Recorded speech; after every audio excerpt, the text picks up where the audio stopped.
204वां सर्ग श्री वशिष्ठ जी तथा श्री राम जी का चिदात्मा के परिशोधन के लिए निष्कृष्ट युक्ति से फिर चित्त में दृश्य का परिमार्जन करना। श्री वशिष्ठ जी ने कहा, हे महाभाव, हे श्री रामचंद्र जी, फिर मेरा परम संक्षिप्त युक्तियों से स्पष्ट तथा दृश्य के परिमार्जन का उपदेशक होने के कारण उत्कृष्ट वचन सुनिए, क्योंकि बार बार खूब पोंछने से दर्पण अत्यंत शोभित होता है। रूप और नाम के भेद से दो प्रकार का दृश्य है। उनमें से पहले जो मार्जन का मिटाना उपाय कहते हैं, चार प्रकार के शब्दों के जाति शब्द, गुण शब्द, विक्रिया शब्द और यदच्छा शब्दों के जाति, गुण, क्रिया और यदच्छा चार प्रकार के अर्थ होते हैं। जैसे नील, चंचल, भद्रा नाम की गौ, यहाँ पर गौ जातिवाचक शब्द है, नील गुणवाचक, चंचल क्रियावाचक और भद्रा यदृष्टा शब्द है। वे एक ही वस्तु में व्यावर्तव्य भेद के अधीन भेद कल्पनारूप शब्द भेद प्रवृत्ति निमित्तता से कल्पित भ्रांति वेदन संकेत रूप ही है, वास्तविक नहीं है। इस प्रकार अर्थ का परिमार्जन हुआ। अब दूसरे के शब्द के परिमार्जन का उपाय कहते हैं। अर्थ के परिमार्जित होने पर निरर्थक शब्द जलध्वनि के समान होकर नामता का त्याग कर अर्थ को प्राप्त हुआ। इसलिए अर्थ के परिमार्जन से शब्द का भी परिमार्जन हो गया। यूं अर्थ और शब्द रूप दो प्रकार का ही दृश्य स्वप्न के समान चिदाभान मात्र सिद्ध हुआ। ऐसी अवस्था में जगत की उत्पत्ति कहाँ हुई? जब जागृत ही मिथ्या है, तब जागृत ही संस्कार द्वारा स्वप्न दृष्ट पदार्थ बन जाता है और स्मरण के समान पदार्थ शून्य स्वरूप होकर सामने आता है। इसलिए वह संवेदन मात्र होकर अन्य आकार की भ्रांति विस्तृत है। उसमें संविद से अतिरिक्त कुछ नहीं है। जैसे प्रत्येक चैतन्य रूप मुझ में स्वप्न जगत रूप निर्मल चिदाकाश स्वरूप होता हुआ भी निरूप है, वैसे ही त्रिभुवन भी स्वरूप होता हुआ भी निरूप है। श्री रामचंद्र जी ने कहा, भगवान चित्त में ये भूमि कैसे उत्पन्न हुई, पर्वत कैसे उत्पन्न हुए, ऐसी कैसे जल हुआ, कैसे पत्थर हुए, कैसे तेज हुआ, कैसे क्रिया हुई, कैसे काल हुआ, कैसे वायु हो गया और कैसे चिदाकाश हो गया, यानी चित्त में जड़ता और भूमि आदि विचित्रता कैसे हो गई। यद्यपि ये सब मैं आपके उपदेश में जान चुका हूँ। मेरे विशद बोध के लिए फिर मुझसे कहने की कृपा कीजिए। श्री वशिष्ठ जी ने कहा, रघुवर, जरा कहिए तो सही, स्वप्न में दिखाई दिए महानगर में कैसे वास्तविक रूप से भूमि हो गई, कैसे आकाश हो गया, कैसे जल हो गया, कैसे पत्थर हो गए, कैसे तेज हो गया, कैसे दिशाएं हो गई, कैसे काल हो गया और कैसे क्रिया हो गई, उन सब के निमित्त आदि सब कैसे हो गए, ये मुझसे कहिए। किसने इस स्वप्न में दृश्य जंजाल का निर्माण किया, किसने इसको जलाया, कौन इसको लाया, किसने इसकी रचना की, किसने इसको विविध रूप पदार्थों में भरा, कौन उसका उत्पादक है, किसने इसे प्रकट किया कि इसका क्या स्वरूप है और क्या आकार प्रकार है, यानी स्वप्न दृश्य के समान ही इसकी संभावना करनी चाहिए। इस अभिप्राय को मन में रखकर प्रतिवादी से स्वयं प्रश्न के व्याज से श्री वशिष्ठ जी ने श्री रामचंद्र जी के प्रश्न का उत्तर दिया। दृष्टांत के स्वप्न दृश्य के समान ही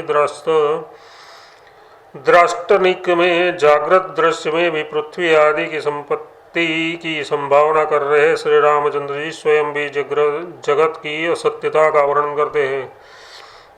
स्वप्न रूप इस जगत का स्वरूप निराधार आकाशी है। भूमि पर्वत आदि सत्य नहीं है। इसका निराधार निराकार आत्मा ही व्योम रूप है। आकृति के अभाव में इस व्योम का आधार से क्या प्रयोजन है?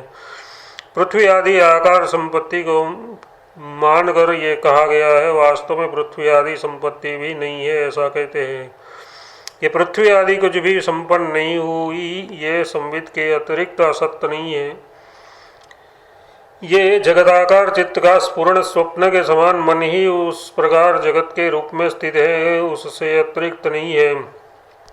और मन भी केवल चित्त का स्फुरण है, अतः वही सब कुछ है, ऐसा कहते हैं सकल तत्ववेता की दृष्टि में। उस प्रकार का बोध होने से यहाँ पर दिशा काल आदि चित्त का भान है, पर्वत आदि चिदाभास है, जल आदि चित्त है, एवं वायु आदि चिदाकाश है। संयम संविधि आकाशता को प्राप्त होकर आकाश रूप से स्थित है, काष्ठीन्य से वह पत्थर के रूप से स्थित है, और द्रववश वह जल के समान स्थित है। वास्तव में भूमि आदि कुछ भी नहीं है, इसलिए वह सब एक अनंत चिदाकाश पृथ्वी आदि के रूप में स्थित है।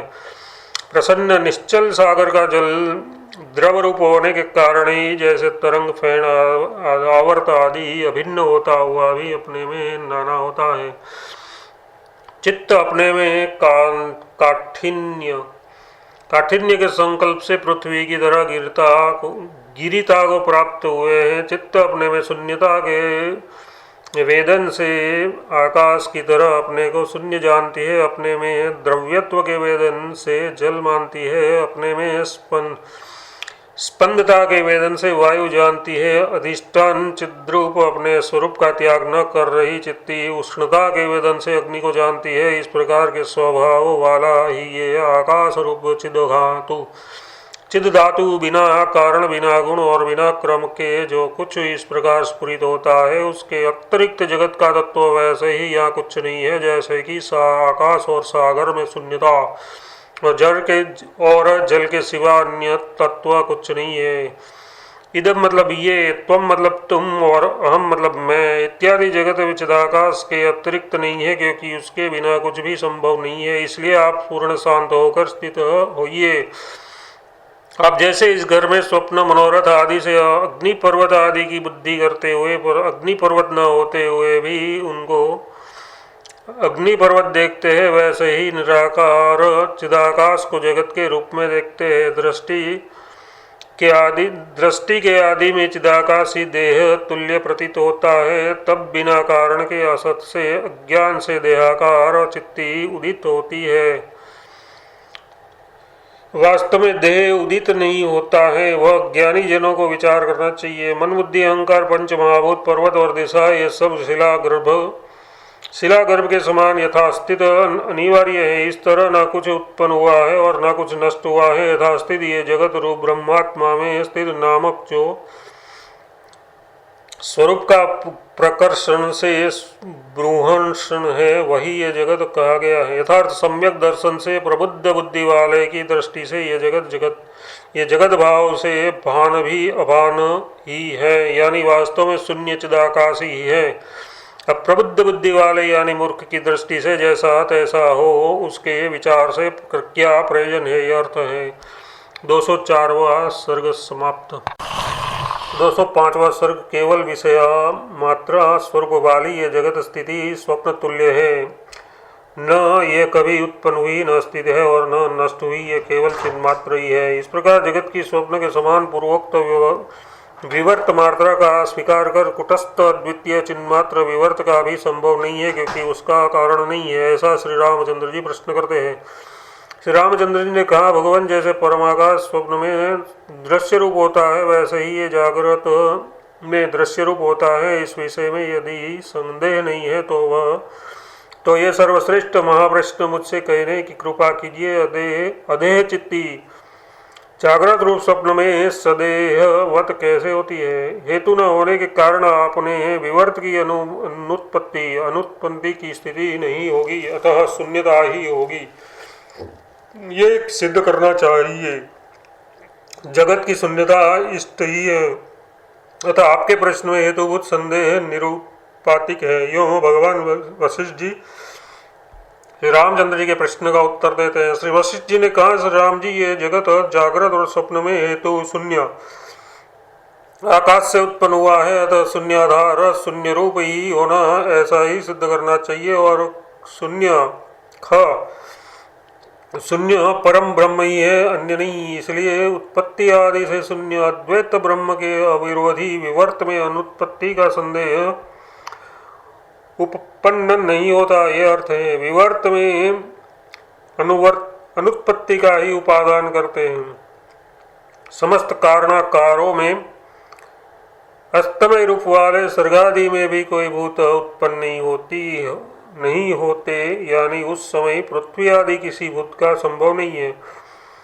अदेह चित्ती जागरण और स्वप्न में सदेहवत कैसे होती है, ये प्रश्न भी अनुत्पन्न है, क्योंकि पृथ्वी आदि के अभाव में जरायु, जंडज, स्वेदज और उद्भिज इस प्रकार 4 प्रकार के भूतों के शरीर भी असत ही है, ऐसा कहते हैं। इसलिए पृथ्वी आदि के अस्तित्व में ही होने वाला ये शरीर कुछ भी नहीं है। ये भूत ही निश्चय करके देह है और उसका सर्वथा अभाव है। अतः विवर्त पक्ष निर्दोष है, ये कहते हैं। इसलिए चिदाकाश स्वप्नवत प्रतीत होने वाले स्वरूप मात्र स्पूर्ण रूप जगदादि आकार वाला, जैसे माया गुण से विशुद्ध इस दृश्य को देखता है, ये जो चिदात्मा का भान मात्र है वही स्वप्न भान है, और वही जगदाकृति चिदाकाश रूप ही स्वप्न विवर्त जगदादि शब्द से कहा जाता है।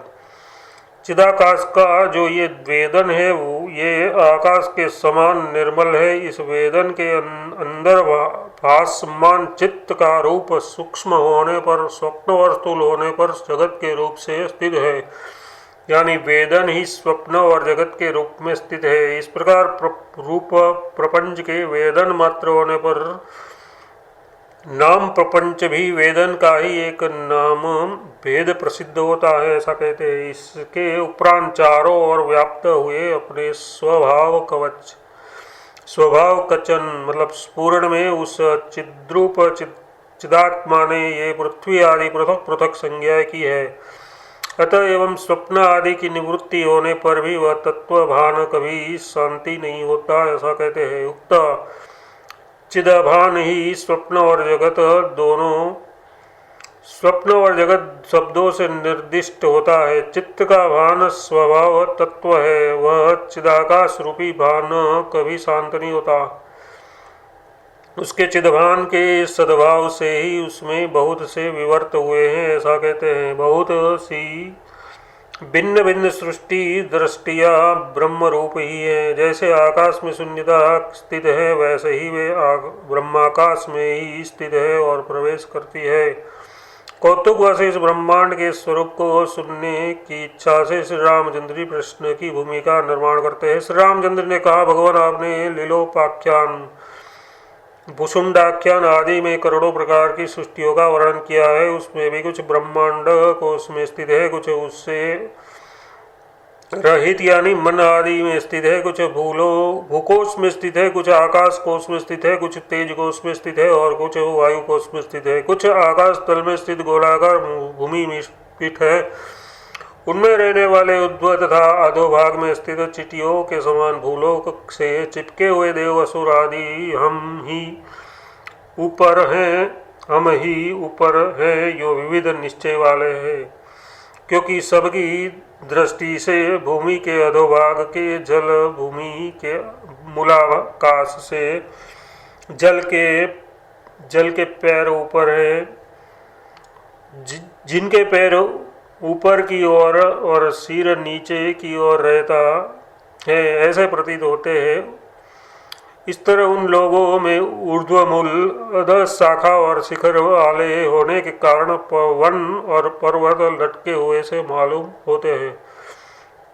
कुछ वातमय मतलब वायु शरीर वाले प्राणियों से परिपूर्ण है, कुछ निरंतर अंधकार से व्याप्त है, कुछ आकाशमयी शरीर धारण करने वाले जीवों से भरे है और कुछ सृष्टियाँ गुलर के फल के समान कोटि कोटि कीड़ों से व्याप्त है। कुछ आकाश कोश में स्थित है, कुछ सृष्टियाँ शिलाओं के गर्भ में स्थित है, कुछ भांड बर्तन युक्त मंडप आदि के कोश में स्थित है और कुछ आकाश में पक्षियों के समान स्थित है। भगवान वेद तत्ववेताओं में श्रेष्ठ उनमें से हमारा आश्रयभूत ये ब्रह्मांड जिस प्रकार का और जैसा स्थित है वह मुझसे कहने की कृपा कीजिए। ये आपका प्रश्न तत्व ज्ञान विषयक अथवा तत्व ज्ञान उपयोगी नहीं है। न इसका कोई प्रयोजन है, न प्रकृत वेदांत चर्चा के उपयुक्त है, न अपूर्व है और न नियत, सदा सबके मत से एक रूप है।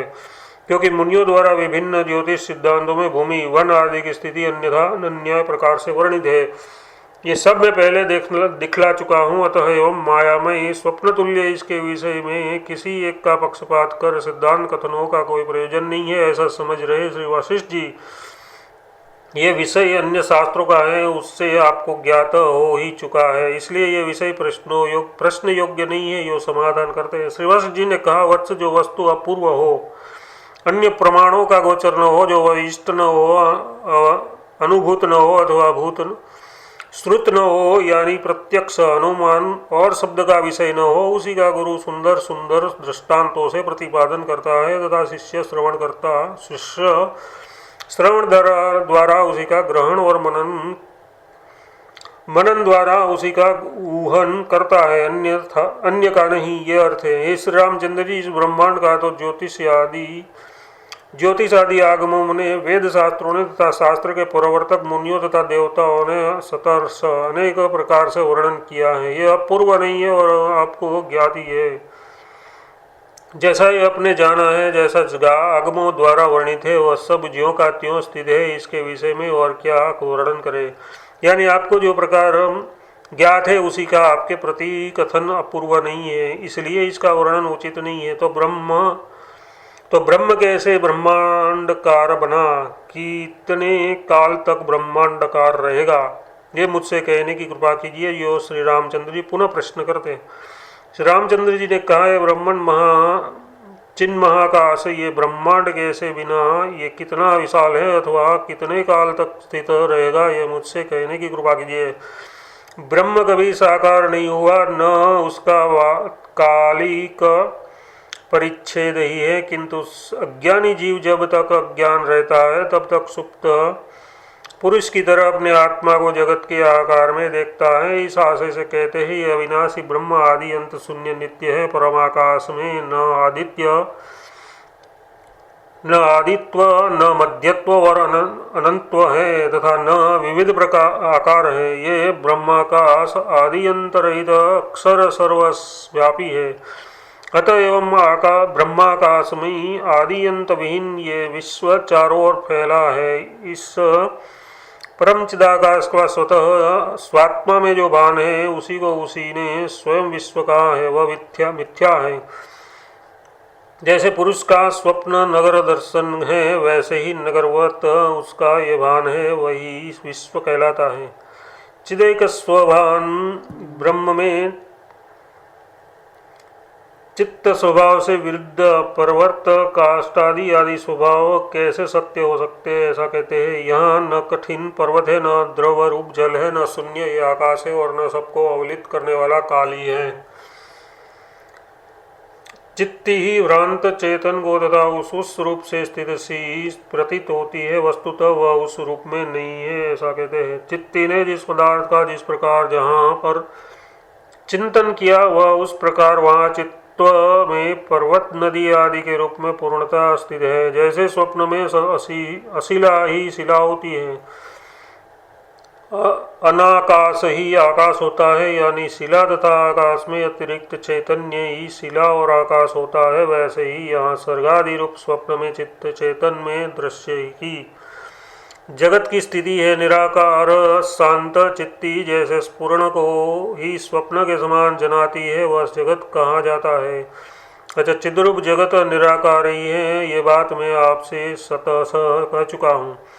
जैसे आकाश के अंदर स्थित स्पंद एकमात्र केवल वायु है, वैसे ही ये ब्रह्म में ब्रह्म है, ये न तो उदित होता है और न शांत होता है। जैसे जल में द्रव्यत्व रहता है, जैसे आकाश में शून्यत्व और जैसे पदार्थ में जल पदार्थत्व रहता है, वैसे ही ब्रह्म में ये जगत है। न तो ये प्रलय में तिरोहित होता है अथवा न सर्गादि में जगत के अकारण ब्रह्म से निष्कारण उत्पन्न हुआ है। ब्रह्म पद में ये जगत न तो अभिन्न है अथवा न भिन्न ही है। अनादि निराभास निराकार चिदाकाश अन्य विशद जड़ सर्ग सृष्टियों का कारण कदापि नहीं हो सकता है। इसलिए जैसे अवयव के अंग के अवयव अंग अंगी के अवयव अंग अवयवी के अवयव केवल स्वात्म भाव है, यानी उसके पृथक नहीं है। वैसे ही निरवयव अखंड ब्रह्माकाश में जगत रूपी आकाश स्थित है।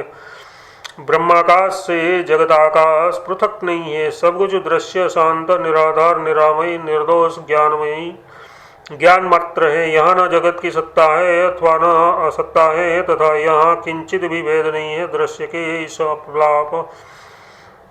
अपलाप में नेह नास्तित्व किंचित नेह नानास्ति किंचन, यह स्तुति प्रमाण है। शांत निराधार ज्ञाप्ति मात्र दृश्य का आभास होने में दृष्टांत तो देते हैं। मनोपंख से कल्पित नगर के तथा स्वप्न में दृष्ट नगर के वृत्तांत के समान सारा दृश्य फैला है।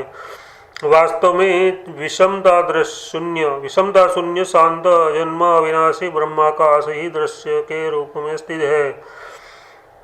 परम चिदाकाश स्वच्छ चमकदार सारभूत स्वरूप ही चित्त स्वभाव होने के कारण ब्रह्मवश जिस आकार में पूर्ण रूप में विकसित होता है, स्फुरित होता है, उसी स्वकल्पित आत्म रूप को प्रलय पर्यंत उसी ने चिदाकाश ने ही जगत के रूप से जाना है, अन्य को नहीं। 105वां सर्ग समाप्त। 206वां सर्ग ब्रह्म ही सत्य है, जगत की सत्ता नहीं है। इसके निर्णय में कारणभूत कुशद्वीपेश्वर द्वारा कथित प्रश्नों का निरूपण। श्री वशिष्ठ जी ने कहा, भद्र श्री रामचंद्र जी बिना कारण के जिस जगत भान का स्फुरण होता है वह कुछ भी है ही नहीं। वास्तव में परमार्थभूत ब्रह्म ही जगत के रूप में स्थित है। हे महाबुद्धे, कभी किसी ने मुझसे प्रश्न किए थे। इस विषय में सम्यक ज्ञान की खूब पुष्टि के लिए आगे कहे जा रहे इस महाप्रश्न को और सुनिए। दोनों ओर से सुरोदक तथा दुतोकदक वाले महासागरों से कंकण के तुल्य घेरा हुआ त्रिलोकी में विख्यात कुशद्वीप नाम का द्वीप भूलोक में स्थित है। वहाँ पर पूर्व और उत्तर दिशा के मध्य में इलावती नाम की स्वर्णमयी नगरी है, जिसमें क्रांति रूप ज्वालाग्नि से के खंभों से भूतल और आकाश गूथे हुए हैं। उस नगरी में पूर्व भाग में प्रज्ञप्ति नाम से विख्यात राजा हुआ। सब जगत के प्राणी उस पर अनुरक्त थे। स्वर्ग में दूसरे इंद्र के समान वह सर्वप्रिय तथा समृद्ध था। किसी समय की बात है कि प्रलय काल में आकाश से गिरे सूर्य के समान किसी प्रयोजन से उस राजा के समीप में पहुंचा। पुष्प और आचमनों द्वारा मेरी पूजा कर वह बैठा। किसी कथा के सिलसिले में उसने बड़े विनय से मुझसे ये पूछा, भगवान, सारे दृश्य का संसार होने तथा सबके कारणभूत बीज आदि तथा पृथ्वी आदि का क्षय होने पर शून्य रूप से विस्तरीर्ण नाम के भी प्रवृत्ति निवृत्ति भूत जाति गुण क्रिया और संस्थान के अभाव से अवाच्य परमाकाश में सृष्टि के आरंभ का कौन मूल कारण उपादान कारण फिर हुआ अथवा कौन सहकारी निमित्त कारण हुआ, वे कहाँ से किस उत्पादान से हुए और कैसे किस उपाय से हुए, उत्पन्न हुआ जगत वास्तव में क्या है, उसके सृष्टि से लेकर प्रलय पर्यंत की विकार क्या है, उसमें भी कुछ भूमियाँ नित्य अंधकार से आच्छादन रहती है, कुछ ब्रह्मलोक आदि आकाश में स्थित है तथा कुछ नरकादि भूमियाँ कृमि कीटों से भरी है, कुछ अंतरिक्ष आदि लोक आकाश कोश में स्थित है, कुछ दैत्य दानव आदि की नगरीभूत भूमियाँ शिला के गर्भ में स्थित है इत्यादि। विचित्रता क्या है? पृथ्वी आदि पंचभूत तथा उनमें रहने वाले जरायुज अंडज आदि चतुर्विध भूत संध आदि तत्वतः क्या है? उसकी बुद्धि आदि आध्यात्मिक पदार्थ क्या तथा कैसे होते हैं? इन सब की रचना करने वाला अथवा दृष्टा कौन है तथा इनकी परस्पर आधार अधेयता क्या है? यदि कर्मकांड और ब्रह्मकांड रूप वेद तथा शास्त्रों के अविरोध के लिए जगतों का कभी भी प्रलय नहीं है, किंतु तत्त प्राणियों के कर्मों के अनुसार सदा ही जगत व्यवहार चलते रहते हैं। कभी भी इससे विलक्षण जगत नहीं था, इस निश्चय सका समर्थन किया जाए तो जैसा संवेदन होता है वैसे ही अनुभूतियाँ होती है। इस प्रसिद्धि से संवेदन देह आदि का हेतु है तथा कहा जाए या कुछ और। प्रथम प्रश्न में ये संवेदन सदा स्थायी है अथवा नश्वर है। यदि वह सदा स्थायी है तो वह कुटस्थ ही है, वह देह आदि विकार कदापि नहीं होगा। यदि वह नश्वर है तो उसकी उत्पत्ति में कारण कहना चाहिए। उसका निर्वचन होना कठिन ही नहीं असंभव है, क्योंकि संवेदन के बिना उसकी सिद्धि नहीं हो सकती है।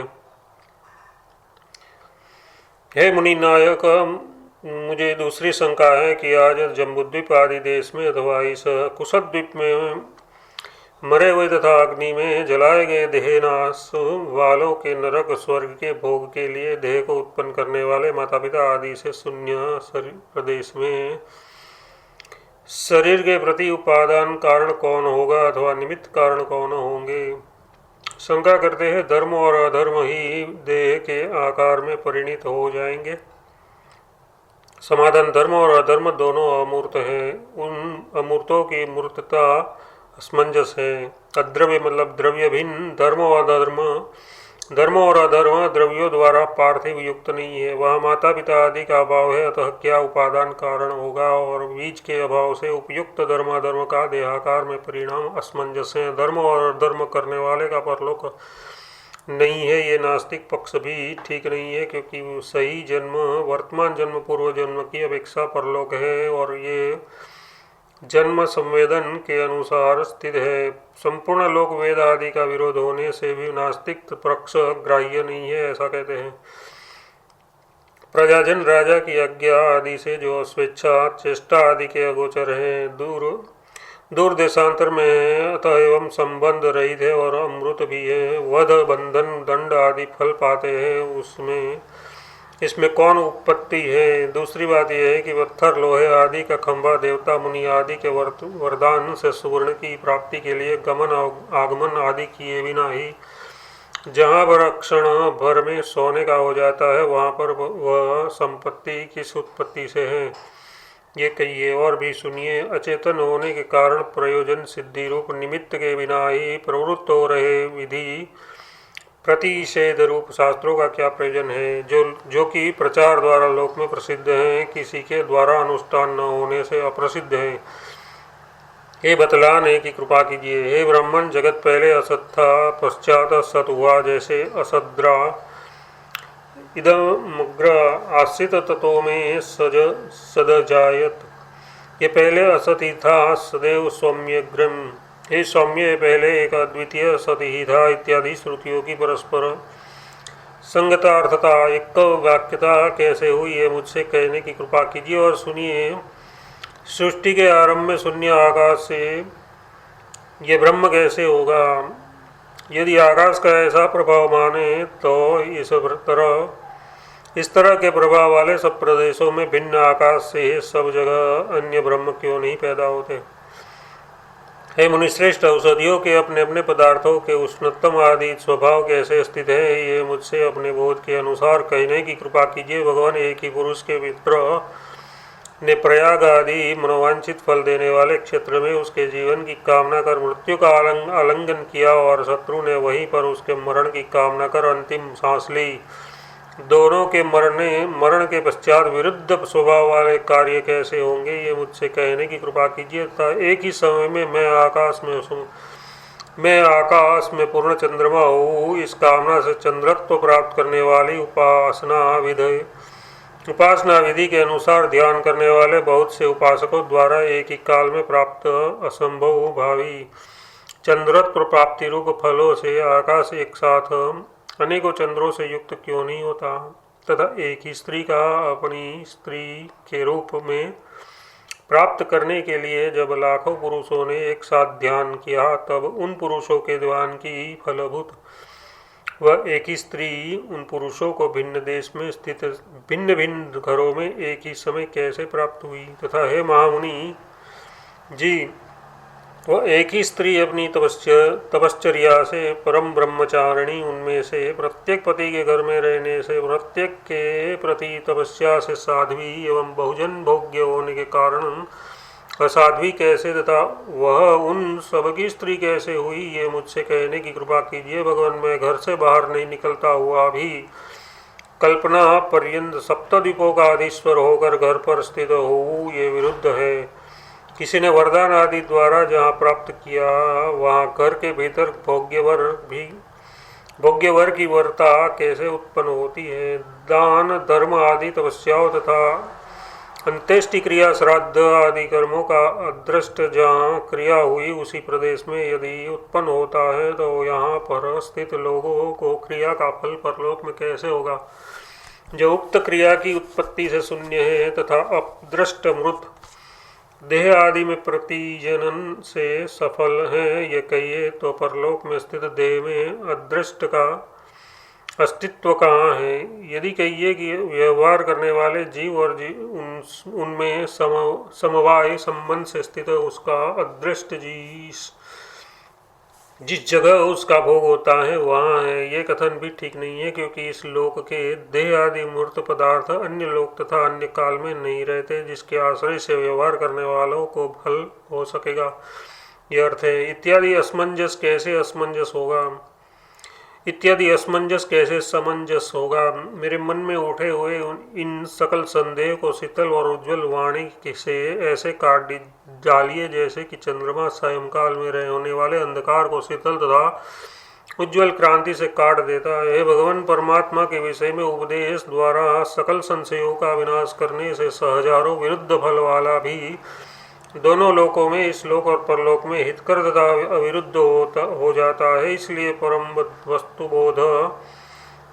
परमात्म बोध मुझे दीजिए। आपके सदस्य महापुरुषों का समागम मेरे सदस्य किसी को साधारण फलप्रद नहीं होता है। यह अर्थ है। 206वां सर्ग समाप्त।